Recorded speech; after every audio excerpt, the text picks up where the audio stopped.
नमस्कार गीतांजलि रोषे आपण मानक बहुत बहुत स्वागत। आज जो रेसिपी मु आपण पई नै के आसी से होची टेस्टी आला जवाब कदली कोफ्ता तरकारी। तयारी करिबा जेतिकी सहज खाइबा को मध्ये सेतिकी स्वादिष्ट लागे। कदली कोफ्ता रेसिपी जदि आपण को पसंद आसे ताल मो चैनल को लाइक करिवे, शेयर करिवे आ सब्सक्राइब करिया को भूलिबेनी। तो चलंतु हम रेसिपी आरंभ करिबा। कदली कोफ्ता तरकारी पई मैं 4टी कदली नहीं जोटा कि मुझे चोपा छाड़ी नहीं आको हलदी गुंड दे कदली को मैं सीझे अलग कर रखी नहीं। चोपा सहित कदली को सीझे पारती। सीझाई कदली को मैं कद्दूकस कर नौची। आपड़ जदि चाहती हाथ साहाଯ୍ୟରେ चकटी नहीं पारती किंबा मैसर मैश कर पारती। सब कदली को मैं कद्दूकस करने ये किसी इनग्रेडिएंट्स को ऐड करनवा। सब प्रथम ये 3 चम्मच बेसन पकई नौची। बेसन क्वांटिटी आपण कम ही रखिए कारण अधिक देले कोफ्ता आमर टाण तैयारी हेबो। तो ये कटा हो रखाई पियाज को पकई नौची। 1 चम्मच धनिया को मैं दरदरा कर कुटी नहीं ताको आम ये पकई नवा। 1 छोट चम्मच जीरा ताको पकई नौची। आपण जदि चाहती ताले ये जगह जीरा और धनियार गुंड पकई पारती। 10 ରୁ 15टा भजा चिना बादाम को मु दरदरा कुटी नहीं ताको मु एठी पकई नौची। एथिरे कोफ्तार टेस्ट आहरी भल लागिबो। 2टी कंचा लंका को मैं एठी काटी नैथिली आ किछि धनिया पत्र ताको पकई नबा।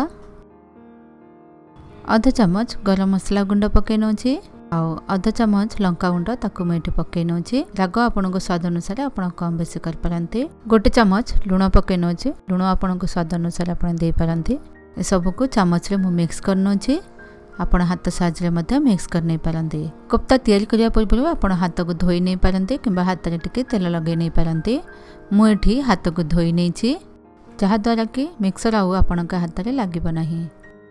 तो ये मु किछि मिक्सर हाथ में नहीं नौची आ हाथर चक्की साहाଯ୍ୟରେ गोल गोल करी कोफ्ता तैयारी कर नौची। एहीपरि भाव में मिक्सर रे मु किछि कोफ्ता तैयारी कर नहीं आपण देखि पारथिबे। आपण आपणक इच्छा अनुसार जेकोसी शेप रे कोफ्ता तैयारी करि पारंती। तो चलंतु आमे वर्तमान कोफ्ता छाणीवा प्रोसेस को जिबा। एठी मो किछि सोरिष तेल को गरम कर नैछि। तेल कंचा रही गले कंचा तेल स्मेल आसीबो। गैस को मैं एठी मीडियम रे ही रखिछि। तो गोटे गोटे करी मैं एठी सब कोफ्ता को पकई नछि। कोफ्ता छाणीवा पई आपण रिफाइंड ऑयल मध्ये व्यवहार कर पारिबे। कोफ्ता को आमे एपट सेपट करी 1-2 मिनिट अंतरे साइड चेंज करनबा। कोफ्तार उभय साइड गोल्डन ब्राउन कलर हबा पर्यंत आमे कोफ्ता को छाणी नबा। तो आप देखिपे धीरे धीरे कलर ये चेंज हो गला गोल्डन ब्राउन कलर हो गला। तो मुझे गोटे प्लेट को बाहर कर नौचे। अवशिष्ट कोफ्तार बॉल गुड़ को मुझे तेल पकई नौचे। यह आम एमती एपट सेपट करी गोल्डन ब्राउन कलर कर छाणी नवा। कोफ्तार कलर ये चेंज हो गला गोल्डन ब्राउन कलर हो गला। ए सब को मु प्लेट को बाहर कर नौचे। सब कोफ्ता गुड़ी को मुझे छाणिकी गोटे प्लेट रखी नहीं। तो चलते आम तरकारी तैयारी प्रोसेस को जिबा। कड़ारे मु 3 ରୁ 4 चम्मच सोरिष तेल को पकई नहीं। तेल ये गरम हो गला। तो से मु 1 छोट चम्मच चीनी को पकई नौचे। चीनी को कैरामलाइज करनबा। चीनी कैरामलाइज हो गला से मु 1 छोट चम्मच जीरा पकई नौचे। जीरा को फुटवा को दबा। आ 2टा शुखला लंका को मुझे पकई नौचे। आ किछि गोटा गरम मसला दे दोचे। 2टी गुजराती, 1 खंड दालचीनी, 1 तेजपत्र, 2टी लवंग आ 5 ରୁ 7टा गोटा गोलमरीच ए सब को मिक्स करनबा। ये मु कटा हो रखाई पियाज को पकई नौचे। मेडी 3टी मीडियम साइज पियाज को काटी नहीं। पियाज कलर गोल्डन ब्राउन कलर हवा पर्यंत पियाज को आम भाजी नवा। धीरे धीरे पियाज कलर ये चेंज हो गला गोल्डन ब्राउन कलर हो गला। तो से मु आधा छोट चम्मच हलदी गुंड आ 1 छोट चम्मच काश्मीरी लंका गुंड को पकई नौचे।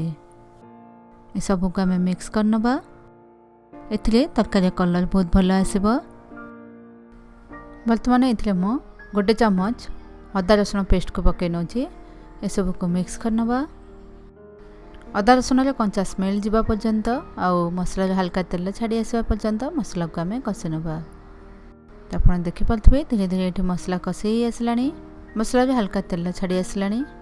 तो एथिरे मु आधा चम्मच जीरा गुंड, 1 चम्मच धनिया गुंड, 1 चम्मच लंका गुंड। रागर क्वांटिटी आपण कम बेसी कर पारंती। आ 1 चम्मच आमचूर पाउडर आ 1 चम्मच लूण लुण आपणको स्वाद अनुसार आपण दे पारंती। ए सब को आमे मिक्स कर नबा।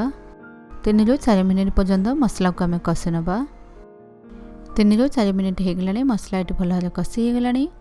सेतले मो चॉप करी रखा हितबा टमाटर को पकै नोजी। मुठी 2टा मीडियम साइज रे टमाटर को चॉप कर नेथिली। गैस को मेठी मीडियम हाई ही रखिछि। आपण जदि चाहते ताले टमाटर पेस्ट मध्य पकै परिबे। टमाटर सिझिबा सहित मसला जो हल्का तेल छाड़िया पर्यंत 5 ରୁ 7 मिनिट पई मसला को आमे कसी नबा। 5 ରୁ 7 मिनिट हे गलानी आपण देखि पालथबे मसला जेठी तेल छाड़ी आसलानी। मसला जो तेल छाड़ी आसवा सहित टमाटर और मसला एठी भल भाबरे मिक्स हो जाइछि। तो ए स्टेज रे आमे मसला रे पानी दे दबा। पानी मु एठी 2 कप आ आधा दे दउछि। 2.5 कप पानी मु एठी देछि। कदली जो कोफ्ता गुडी को पकै सला परे कोफ्ता पानी सोक करनिए आ ग्रेवी हमर एकदम गाढ़ा हो जिवो। तो सेति पई मु तरकारी रे ग्रेवी टिके अधिका रखिछि। आपण किंतु आपण के इच्छा अनुसार पानी रो क्वांटिटी कम बेसी कर पारंते। तो मैं एठी तरकारी को 4 ରୁ 5 मिनिट पई कवर कर नउछि। 4 ରୁ 5 मिनिट हेलानी कवर मु बाहर करी देखि नउछि। ये देखंतु तरकारी एठी फुटी गलानी। आ गोटे चम्मच गरम मसला पाउडर पकै नउछि। मिक्स कर नबा। वर्तमान तरकारी मु कदली जो कोफ्ता गुडी को पकै नउछि। मिक्स कर नबा। किछि कसूरी मेथी पकै नउछि आ किछि कटा हे के रखा हितबा धनिया पत्र को पकै नउछि। ए सब को मिक्स कर नबा। तरकारी को आमे 1 ରୁ 2 मिनिट पर्यंत फुटे नबा। कारण इधर आमे कसूरी मेथी धनिया पत्र आ गरम मसला पाउडर देछंती। तो 1 ରୁ 2 मिनिट हे जाइछि। गैस को मैं एठी बंद करनोछि आ तरकारी के मु एठी सर्व करनोछि। कदली कोफ्ता तरकारी को आपण घरे गोटे थर निश्चय तैयारी करंतु। निजर जत्न नियंतु, निज परिवार जत्न नियंतु। रेसिपी केमिति लागला मते कमेंट्स रे जणांतु। धन्यवाद।